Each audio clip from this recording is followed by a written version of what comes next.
Top quality और consistent performance के लिए सिर्फ सिल्वर पंप्स एंड मोटर्स, नाम याद रखना। હેમચંદ્રાચાર્ય યુનિવર્સિટીની હોસ્ટેલમાં દારૂ પાર્ટી મુદ્દે કાર્યવાહી કરવામાં આવી છે।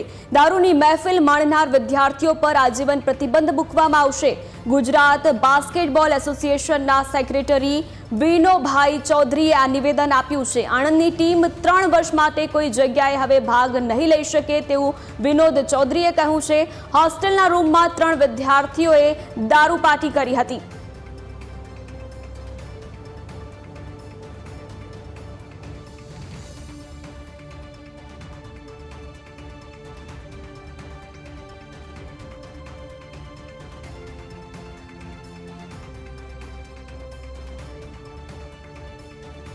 પ્રોબ્લેમ એવો ક્રિએટ થયો કે કાલે રાત્રે એ જ્યારે રેક્ટરશ્રીનું ત્યાં આગમન થતો રંગે હાથે કંઈક 3 ખેલાડીઓ દારૂની મહેફિલ માણતા પકડાયા હતા।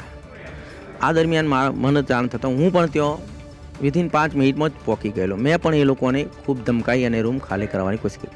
એ લોકો પીધેલી હાલતમાં હોવાથી ઉગ્ર ગમે તે બોલતા, તો એ દરમિયાન પછી આપણે પોલીસ બોલાવી અને પછી પોલીસ બોલાવીને પોલીસ એમને ધરપકડ કરીને લઈ ગઈ।